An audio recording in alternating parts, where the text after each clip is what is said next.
आपको एक तस्वीर दिखाना चाहता हूँ। ये तस्वीर किस चीज की तस्वीर है मालूम है आपको? चेस की। हिंदी में इसको शतरंज कहते हैं, शतरंज। आज मैं वचन को बांटने से पहले आपको इस चेस के खेल के बारे में, शतरंज के खेल के बारे में आपको मैं थोड़ा सा जो है मैं बताना चाहूंगा। ये शतरंज जो है ना, ये दो खिलाड़ियों का खेल है, दो खिलाड़ियों का। इसमें हर एक खिलाड़ी के पास 16 मोहरें होती हैं। जैसे 8 प्यादे, 2 घोड़े, 2 हाथी, 2 ऊंट, एक राजा और एक रानी, ये हर एक खिलाड़ी के पास होती है, दोनों खिलाड़ियों के सामने होती है। इस खेल का सबसे बड़ा उद्देश्य जो है ना, वो दूसरी टीम के राजा को चेकमेट देना होता है। चेकमेट का मतलब मात देना होता है। इस गेम में इस्तेमाल होने वाले शब्द जो है ना, वो दो हैं, दो बहुत ही जरूरी शब्द है। पहला शब्द जो इस गेम में इस्तेमाल होता है वो है चेक। ये चेक शब्द जो है ना, ये उस समय इस्तेमाल होता है जिस समय एक खिलाड़ी ऑपोजिट पार्टी को चेतावनी दे रहा होता है कि होशियार हो जा, राजा पर हमला जो है ना वो हो रहा है और उसे बचाने के लिए तुझे अपनी अगली चाल चलनी होगी ताकि तेरा राजा जो है ना वो बच सके। और दूसरा शब्द जो है वो चेकमेट है। चेकमेट का मतलब क्या है कि अब खेल खत्म, अब खेल समाप्त। मतलब कि अब राजा के पास बचने का कोई और दूसरा रास्ता नहीं है। ये चेकमेट का मतलब है। ये दो शब्द जो है ना, इस चेक की गेम के अंदर, इस चेस की गेम के अंदर बहुत ही ज्यादा जरूरी शब्द है। ये चेकमेट जो है ना, ये तब कहा जाता है जब राजा चारों तरफ से गिर जाता है, जब राजा कहीं भी दूसरी ओर नहीं भाग सकता, उसके पास बचने का कोई भी रास्ता नहीं होता। मतलब कि हार से बिल्कुल पहले एक खिलाड़ी उस हारने वाली टीम के खिलाड़ी को कहता है चेकमेट और गेम वो जीत जाता है। मैं फिर से आपको एक बार बताना चाहता हूं, इस चेकमेट का अर्थ है कि अब तू नहीं बच सकता, खेल जो है ना वो खत्म हो गया है और अब तू आगे नहीं बढ़ सकता, तेरे पास बचने का कोई भी मौका नहीं है, तुझे दुश्मन ने चारों तरफ से घेर लिया है। ये चेकमेट का अर्थ है। जो बात कर रहा हूं समझ पा रहे हैं?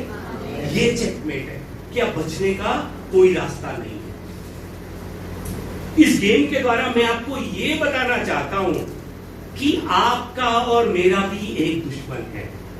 जाने अनजाने में हम हर दिन अपने उस दुश्मन के साथ एक तरह से शतरंज का खेल खेल रहे होते हैं, चेस का खेल जो है ना वो हम खेल रहे होते हैं। जब हमारी परिस्थिति थोड़ी सी बिगड़ती है तो वो हमारा दुश्मन हमारे कान में आकर कहता है कि अब तू फंस गया है, अब तेरे पास कोई रास्ता नहीं है, अब सब कुछ खत्म हो गया है, चेकमेट। वो हमसे आकर कहता है कि अब तू दाहिने बाहिने कहीं नहीं जा सकता, अब गेम खत्म हो गई है, तेरे पास अब बचने का कोई भी रास्ता नहीं है। वो हमारा दुश्मन शैतान आकर हमसे कहता है। लेकिन आज मेरे और आपके पास एक बहुत ही अच्छी खुशखबरी है, और वो खुशखबरी ये है कि जब हमारी आत्मा का दुश्मन, हमारा शत्रु चिल्ला चिल्ला कर कहता है चेकमेट चेकमेट चेकमेट, अब तुम मेरे हाथ में आ चुके हो, अब तुम फंस चुके हो, तुम्हारे पास बचने का कोई रास्ता नहीं है। उस समय स्वर्ग से एक आवाज आती है, और वो आवाज आकर क्या कहती है मालूम है आपको? वो आवाज आकर कहती है कि अभी मेरी चाल बाकी है, अभी मेरी चाल बाकी है, अभी मेरी चाल बाकी है। क्यों? क्योंकि परमेश्वर के पास अभी भी एक रास्ता है। याद रखिए कि स्वर्ग आपके लिए लड़ रहा है, आपके लिए। शैतान चाहता है कि वो हमें ऐसी स्थिति में पहुंचा दे जहां पर हम पूरी तरह से असहाय हो जाएं। वो चाहता है कि हमें लगे कि सब कुछ खत्म हो गया है, अब मैं हार गया हूं, अब कोई भी फायदा नहीं है। ये शैतान चाहता है। लेकिन स्वर्ग से आवाज क्या आती है कि मेरे पास अभी भी एक रास्ता है, मेरे पास अभी भी एक रास्ता है। यूहन्ना अध्याय 10 की 10 में प्रभु यीशु मसीह कहते हैं कि चोर किसी और काम के लिए नहीं परंतु चोरी करने और घात करने और नष्ट करने आता है। इस आयत के अंदर सीक्वेंस को एक बार ध्यान से देखिए। सीक्वेंस में क्या क्या लिखा हुआ है? सीक्वेंस में इसमें पहले जो शैतान है वो विश्वासी को नष्ट और बर्बाद करने से पहले क्या करता है मालूम है आपको? चोरी करता है। चोरी, एक विश्वासी को, एक मनुष्य को नष्ट और बर्बाद करने से पहले वो चोरी करता है। उस शैतान को, मनुष्य को नष्ट और बर्बाद करने से पहले चोरी करनी पड़ती है। किस चीज की चोरी करनी पड़ती है मालूम है आपको? उसके विश्वास की चोरी। उससे पहले शैतान को जो है ना विश्वासी के विश्वास को चुराना पड़ता है।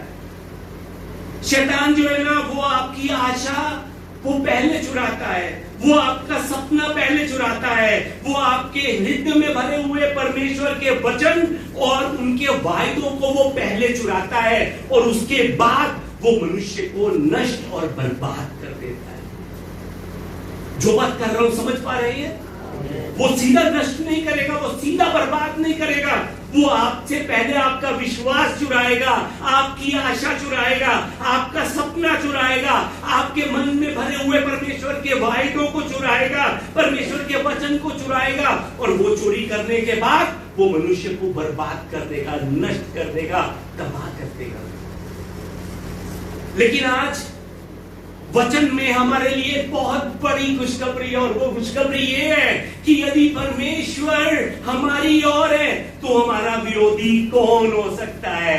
यदि परमेश्वर हमारी ओर है तो हमें कौन हरा सकता है? यदि परमेश्वर हमारी ओर है तो हमें कौन हमारे विश्वास से हिला सकता है? हालेलुया। सच में जब भी नर्क फुसफुसाकर आपके कानों में कहे चेकमेट चेकमेट चेकमेट, तब आपको अपने भीतर ये उत्तर देना चाहिए कि अभी परमेश्वर की चाल बाकी है। इस समय एक बारी मैं आपसे कहता हूं चेकमेट। आप सब जोर से कहिएगा अभी परमेश्वर की चाल बाकी है। चेकमेट। ओ बहुत अच्छा, पर थोड़ा सा और आत्मविश्वास की जरूरत है। ऐसा लग रहा है कि आपको सिखाया हुआ है और वो आप बोल रहे हैं। सच में अंदर से आवाज आनी चाहिए, अंदर से बोलिए कि अभी परमेश्वर की चाल बाकी है। एक बार फिर से मैं आपको कहता हूं चेकमेट चेकमेट चेकमेट। हमारे यूथ से चेकमेट, बहनों से चेकमेट, हमारे भाइयों से चेकमेट। सच में आत्मविश्वास के साथ बोलिए कि अभी परमेश्वर की चाल बाकी है। मेरी गेम अभी खत्म नहीं हुई, मैं अभी हारा नहीं हूं शैतान। अभी परमेश्वर की चाल बाकी है, अभी परमेश्वर की चाल बाकी है, अभी परमेश्वर की चाल बाकी है। हालेलुया। सच में जब शैतान आपसे कहे कि मैंने तुम्हें पकड़ लिया है, तुम्हारे पास बचने का कोई भी रास्ता नहीं है, अब तुम हार गए हो, चेकमेट, तो उस पर आपका जवाब क्या होना चाहिए कि अभी परमेश्वर की चाल बाकी है। आमीन। याद रखिए अभी भी परमेश्वर की अंतिम चाल बाकी है। आखिरी चाल परमेश्वर ही चलेगा, क्योंकि उनके विरुद्ध ना कोई बुद्धि, ना कोई शक्ति, ना कोई सलाह टिक सकती है। इसीलिए पौलुस कहता है कि जब परमेश्वर हमारे साथ है, तो जब परमेश्वर हमारी ओर है, तो हमारा विरोधी कौन हो सकता है? जब हम मिस्र से जंगलों की तरफ निकलते हुए इस्राएलियों को देखते हैं, तब हम जान सकते हैं कि मिस्र से निकलने के कुछ समय बाद उन इस्राएलियों का उत्साह जो है ना वो कम हो गया था। लाल समुद्र के सामने खड़े होकर उनका उत्साह जो है ना वो बिल्कुल ही मिट गया था। जिस समय वो लोग मिस्र से निकले थे, हालेलुया कर निकल रहे होंगे, लेकिन जब वो लाल समुद्र के सामने खड़े हुए, 1 दिन 2 दिन 3 दिन आगे कोई रास्ता नहीं दिखाई दिया, पीछे मिस्र की फौज उन्हें पकड़ने के लिए आ रही थी, मारने के लिए आ रही थी, उस समय उस समय उनका उत्साह जो है ना वो बिल्कुल ही मिट गया। वो लाल समुंदर के सामने खड़े हुए थे, उनके पीछे फिरौन की सेना थी, सामने लाल समुंदर था, दाहिने और बाइने और पहाड़ ही पहाड़ थे। फिरौन की सेना लगातार उनके करीब आ रही थी, वो उन्हें मारने के लिए उनके करीब आ रही थी, उनके बच्चों को मारने के लिए उनके करीब आ रही थी। उनके लिए बचने का कोई भी रास्ता नहीं बचा था, वे चारों ओर से घिर चुके थे। ऐसा लग रहा था कि अब कोई चाल बाकी नहीं है, ऐसा लग रहा था कि अब इनका सब कुछ खत्म हो जाएगा। उस समय शैतान ने आकर उनके कानों में कहा, उनके कान में आकर फुसफुसाया शैतान, चेकमेट इजराइलियों, चेकमेट चेकमेट। जब आपका दुश्मन शैतान आपसे कहे चेकमेट, तब आपने क्या करना है? तब आपने क्या कहना है? सच में उन इतने विश्वासियों को जब शैतान चेकमेट चेकमेट चेकमेट कह रहा था, उन विश्वासियों में से मूसा खड़ा हुआ, मूसा लाठी लेकर खड़ा हुआ, विश्वास में खड़ा हुआ। उसने शैतान को ललकार कर कहा कि अभी परमेश्वर की चाल बाकी है। और उसके बाद परमेश्वर ने अपनी चाल जो दिखाई हम सबको मालूम है, वो लाल समुंदर दो भागा हो गया। जो मिस्री उनको मारने के लिए आ रहे थे, वो उसी दो भागे समुंदर में डूबकर खत्म हो गए, उनका नामो निशान मिट गया। जब परमेश्वर अपनी चाल चलता है ना, तो हमारा दुश्मन मिट जाता है, खत्म हो जाता है। आपको यह समझना है कि परमेश्वर के पास अभी भी चाल खत्म नहीं हुई है। जहां हमें कोई रास्ता दिखाई नहीं देता, वहां भी परमेश्वर के पास एक और रास्ता होता है। ध्यान से समझिएगा इस बात को जो मैं अभी करने लगा हूं। कुछ बातें हैं जो हम मनुष्य करते हैं, फिर से बताने लगा हूं, ध्यान से सुनिएगा। कुछ बातें हैं जो हम मनुष्य करते हैं, परमेश्वर नहीं करता। उदाहरण के तौर पर हम मनुष्य क्या कहते हैं कि मैंने वो सब कर दिया है जो मैं कर सकता था, मैंने वो सब कर लिया है जो मैं कर सकता हूं। लेकिन परमेश्वर ये शब्द कभी भी इस्तेमाल नहीं करता। परमेश्वर कभी भी ये नहीं कहता कि मैंने वो सब कर दिया है जो मैं कर सकता हूं। परमेश्वर ये कभी नहीं कहता। हाँ, डॉक्टर कभी कह देते हैं कि मैंने सब कर दिया है जो मैं कर सकता था। बैंक वाले कह सकते हैं कि मैंने सब कर दिया है जो मैं कर सकता था। हमारे अपने सके माँ बाप हमसे कह सकते हैं कि जो मैं कर सकता था वो मैंने तुम्हारे लिए कर दिया। लेकिन हम एक ऐसे परमेश्वर की सेवा करते हैं जो कभी भी ये नहीं कहता कि मैंने वो सब कर दिया है जो मैं कर सकता हूं। क्यों? क्योंकि उसके सामर्थ्य की कोई सीमा नहीं है।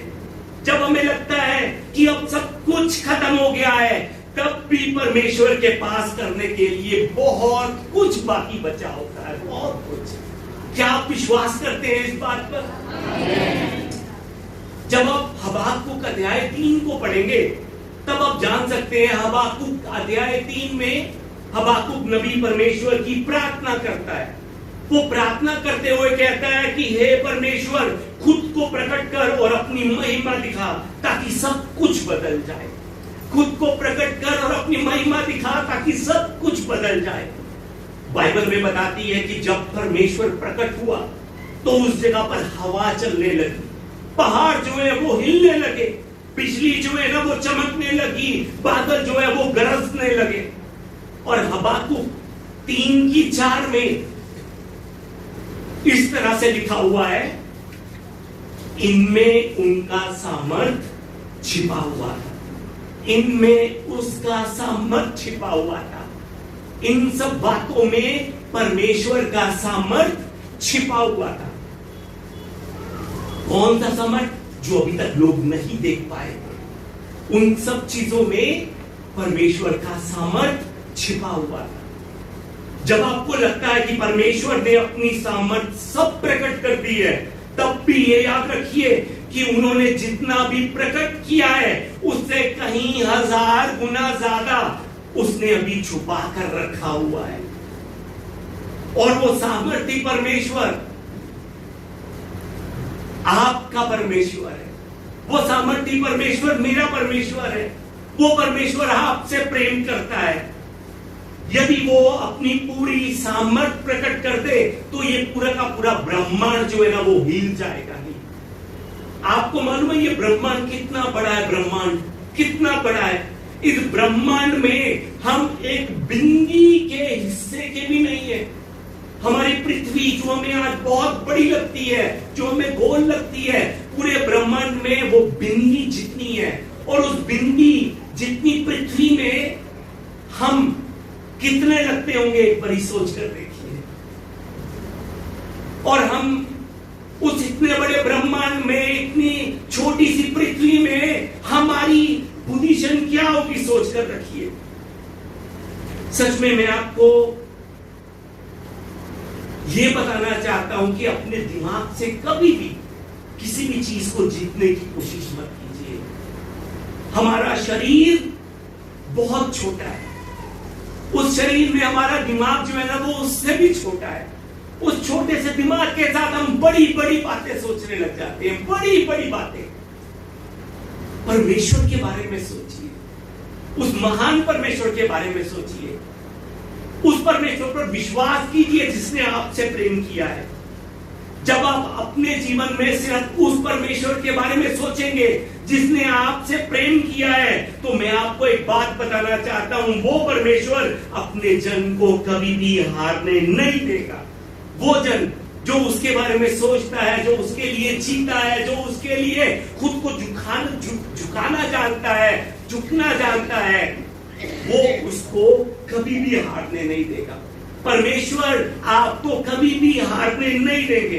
बस आपका काम खुद को परमेश्वर के प्रेम और परमेश्वर के विश्वास में बनाए रखना है, परमेश्वर के वायदों में बनाए रखना, ये आपका काम है, आगे परमेश्वर का काम है। जब शैतान आपसे कहे चेकमेट, तब आपको क्या कहना है? अभी परमेश्वर की चाल बाकी है। Checkmate, checkmate. आपसे अगर आपको कोई रास्ता ना दिखाई दे, आपकी सेहत जवाब दे रही हो, घर टूटने के कगार पर हो, काम छूटने पर हो, कोई नशे की लत में फंसा हुआ है और उससे वो बाहर नहीं निकल पा रहा हो, उसे कोई बाहर निकलने का रास्ता ना दिखाई दे रहा हो, और शैतान आपके सामने हंसता हुआ आपको कहे कि अब सब कुछ खत्म, चेकमेट, तुम मेरी चाल में अब फंस चुके हो, उस समय स्वर्ग से आती हुई आवाज को सुनिए कि स्वर्ग से आती हुई आवाज आपसे क्या क्या कह रही है। वो आवाज चिल्ला चिल्ला कर उस समय आपसे कह रही होती है कि चिंता न कर, अभी मेरी चाल बाकी है। परमेश्वर उस समय आपसे कह रहा होता है कि चिंता न कर, तू फिर से शुरुआत कर सकता है, तू चिंता न कर, तेरी डेस्टिनेशन तेरी मुश्किलों से बड़ी है, तू चिंता न कर, तेरी डेस्टिनेशन तेरी विपत्ति से बड़ी है, तू चिंता न कर, तेरी डेस्टिनेशन तेरे संकटों से बड़ी है। और याद रख कि परमेश्वर का हाथ सदा तेरे ऊपर है। सच में उन मुश्किलों में इस बात को याद रखिए। इस समय आपको एक तस्वीर दिखाना चाहता हूं। ये पावर पॉइंट पर लगी हुई तस्वीर 1896 में फ्राइड्रिच नाम के एक पेंटर के द्वारा तैयार की गई पेंटिंग है। इस पेंटिंग का नाम द डेविल्स चेकमेट है, शैतान का चेकमेट, ये इस पेंटिंग का नाम है। इस पेंटिंग में वो उस तरफ लड़का जो बैठा हुआ है, उस लड़के को इस समय चारों तरफ से मुश्किलों ने घेरा हुआ है।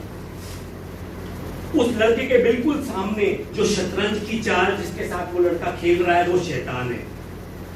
और शैतान जो है उसने अपनी चाल चली, और अपनी चाल चलने के बाद उसने लड़के से कहा चेकमेट, और ये लड़का परेशान हो गया, और परेशान होकर ये लड़का कैसे बैठा हुआ है? अपने सर को पकड़कर बैठा हुआ है। लड़के की नजरें कहां पर है इस समय? सिर्फ अपनी कठिनाई पर है, उस मुश्किल पर, उस चेस की मैदान पर उसने अपनी नजरें लगाई हुई है, उस मुश्किल पर अपनी नजरें टिकाई हुई हैं। लेकिन ध्यान से देखिए कि शैतान की नजरें कहां पर है। शैतान की नजरें उस मुश्किल पर नहीं है, उस चेस पर नहीं है। शैतान की नजरें जो है उस लड़के के रिएक्शन पर है कि ये लड़का इस मुश्किल में क्या रिएक्ट कर रहा है। देख पा रहे हैं आप, देख पा रहे हैं?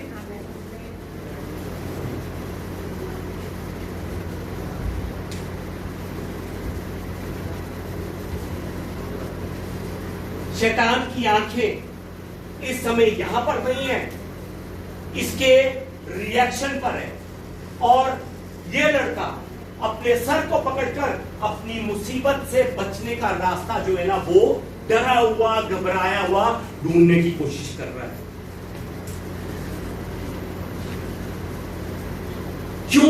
क्यों शैतान की नजरें इस समय उस लड़के के ऊपर है?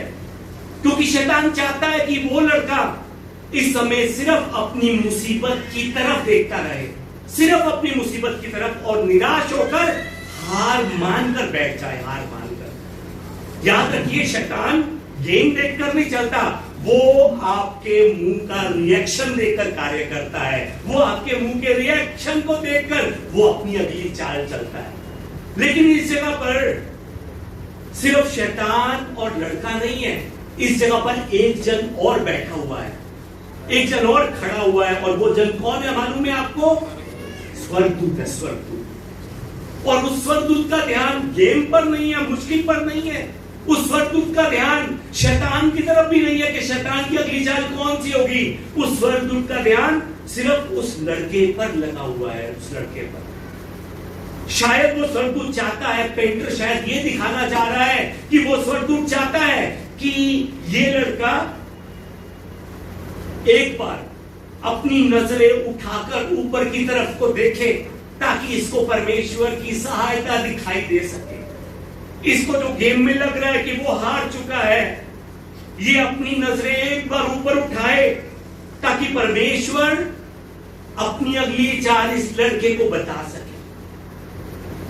ये पेंटिंग इस मकसद के साथ उस फ्राइडरिच नाम के इंसान ने ये पेंटिंग तैयार की। आज हो सकता है कि डॉक्टर आपसे कहे कि उम्मीद नहीं है, लेकिन राजा के पास एक और चाल बाकी है। लोग आपसे कह सकते हैं कि तुमने सब कुछ खो दिया है, लेकिन याद रखिए कि आपके राजा के पास एक और चाल बाकी है। हो सकता है कि आपके जीवन में कोई ऐसी परेशानी हो जिसे आपने पहले कभी भी अनुभव ना किया हो, लेकिन आज आपके लिए परमेश्वर का वचन कहता है कि यदि परमेश्वर तेरी ओर है, यदि प्रभु यीशु तेरी ओर है, तो तेरा विरोधी कौन हो सकता है। तेरे राजा के पास एक और चाल बाकी है। वो चाहता है कि तुम जीतो और आगे बढ़ो। वो चाहता है, वो चाहता है, वो चाहता है। और उसके लिए आपको अपनी मुश्किल से बाहर निकलकर उसकी ओर अपनी नजरें टिकानी होंगी, उसके वचनों की ओर अपनी नजरें टिकानी होंगी, उसकी प्रार्थना की ओर अपनी नजरें टिकानी होंगी, ताकि वो आपको अपनी अगली चाल बता सके और आपको शैतान के चंगुल से सिर्फ निकाले ही ना, वो आपको जिता भी सके। हालेलुया। यूहन्ना अध्याय 8 में कुछ शास्त्री और फरीसी एक स्त्री को व्यभिचार के अपराध में पकड़कर प्रभु यीशु के पास लेकर आते हैं। वो उस स्त्री पर दोष लगाना और मूसे की व्यवस्था के अनुसार उसे दंड देना चाहते थे। वो फरीसी और शास्त्री उस व्यभिचारी पापन स्त्री को दंड तो देना चाहते थे, लेकिन उन्होंने बहुत बड़ी गलती कर दी, बहुत बड़ी। वो गलती उन्होंने क्या की मालूम है आपको? कि वो उस स्त्री को यीशु के पास ले आए और यीशु के चरणों में उस स्त्री को डाल दिया। उन फरीसियों ने, उन शास्त्रियों ने यीशु से कहा कि व्यवस्था के अनुसार इस पर पथराव होना चाहिए। उन्होंने उस स्त्री को फंसा लिया था अपनी चाल में, लेकिन वो नहीं जानते थे कि उस राजा के पास उस स्त्री के लिए एक और चाल अभी बाकी है। जब यीशु अपनी उंगली से उस शतरंज के मैदान में अपनी अगली चाल चलते हैं तो वो सब दोष लगाने वाले लोग उस जगह से भाग जाते हैं। और अपनी अगली चाल चलने के बाद यीशु मसीह भी उस स्त्री से कहते हैं कि जा जा, तू भी जा और फिर कभी पाप ना कर। जब आपको लगता है कि आपकी गलती के कारण, जाने अनजाने में हुए इस पाप के कारण परमेश्वर आपसे प्रेम नहीं कर सकता, वो आपको इस्तेमाल नहीं कर सकता, तब याद रखिए कि परमेश्वर आपकी एक गलती की कीमत को,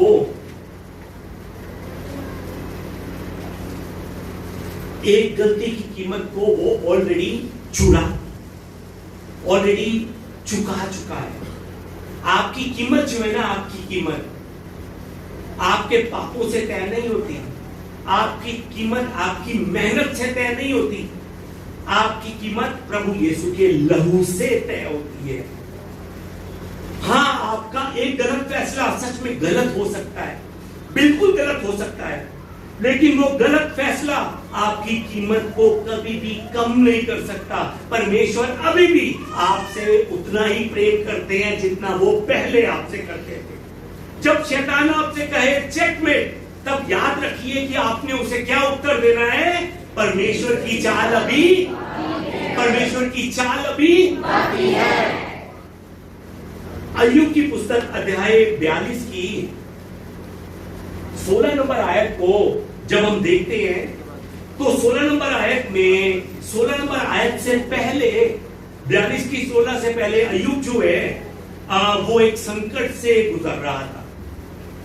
उस संकट में उसने अपना परिवार, अपनी सेहत, अपना धन, अपना सब कुछ उसने खो दिया था, सब कुछ। लेकिन वचन में लिखा है इसके बाद का मतलब क्या है कि इससे पहले बहुत कुछ अय्यूब ने खोया, लेकिन इसके बाद अय्यूब 140 वर्ष जीवित रहा और 4 पीढ़ियों तक अपना वंश देखने पाया। इसके बाद, इस मुश्किल के बाद, इस परेशानी के बाद, इस परीक्षा के बाद, शैतान के चेकमेट के बाद, वचन बताता है कि इसके बाद उसके जीवन में एक नया अध्याय शुरू हुआ। मैं आपको यह समझाना चाहता हूं कि परमेश्वर आपके जीवन में भी इसके बाद ला सकते हैं।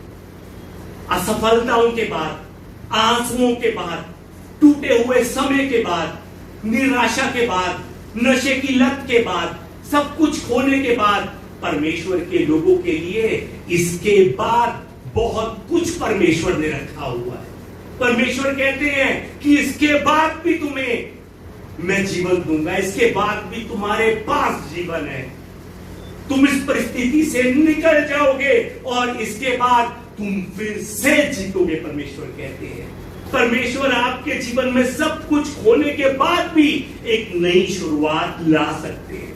यदि परमेश्वर अय्यूब को अपनी परीक्षा के बाद 140 साल का जीवन दे सकते हैं, तो आप भी इस मुश्किल के बाद जीत सकते हो। आप अपनी परीक्षा के बाद, इस जीवन में आए हुए तूफान के बाद, आप भी जीवन प्राप्त कर सकते हैं। विश्वास करते हैं आप? क्या सच में विश्वास करते हैं आप? हो सकता है कि आज भी शैतान आपके कानों में फुसफुसा कर कह रहा हो, चेकमेट, चेकमेट, तू कभी उठ नहीं पाएगा, तेरा समय खत्म हो चुका है, अब कोई और चाल बाकी नहीं है। लेकिन याद रखिए कि उस समय, जिस समय शैतान आपको कहे चेकमेट, उस समय उसे ऊंची आवाज में कहिए कि परमेश्वर की चाल अभी बाकी है, परमेश्वर की चाल अभी बाकी है, परमेश्वर की चाल अभी बाकी है। लोगों ने यीशु मसीह को पकड़ लिया, उसे क्रूस पर चढ़ा दिया था, उसके हाथ में कीले ठोकती थी। सैनिकों ने उस राजा को चारों ओर से घेर लिया था। यीशु मसीह क्रूस पर लटके हुए थे। उस समय यीशु मसीह को क्रूस पर लटके हुए देख शैतान जो है ना वो हंस रहा था। शैतान यीशु मसीह का मजाक उड़ा रहा था।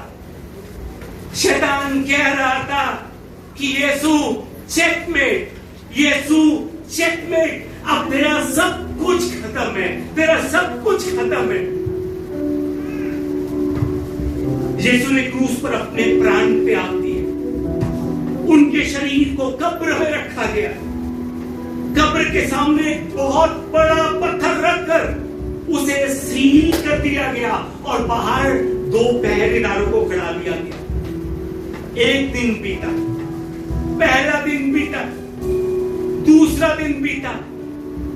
शैतान उस समय हंस हंस कर कह रहा था संसार को, चेकमेट, चेकमेट, चेकमेट। लेकिन तीसरे दिन यीशु मसीह मरे हुओं में से जी उठे, क्योंकि परमेश्वर की अभी चाल बाकी थी। सिर्फ यही नहीं, शैतान ने योसेफ को जेल में भिजवाकर योसेफ से कहा चेकमेट, लेकिन परमेश्वर ने उसी जेल में शैतान की चाल को असफल कर योसेफ को मिस्र का मंत्री बना दिया। योसेफ की कहानी में परमेश्वर की अंतिम चाल बाकी थी। लाजर की कहानी में भी परमेश्वर की अंतिम चाल बाकी थी। क्रूस के बाद पुनरुत्थान में भी परमेश्वर की अंतिम चाल बाकी थी। आज आप भी इस बात को याद रखिए कि आज आपकी ये मुश्किल आपका अंत नहीं है। अभी भी परमेश्वर की चाल अभी बाकी है।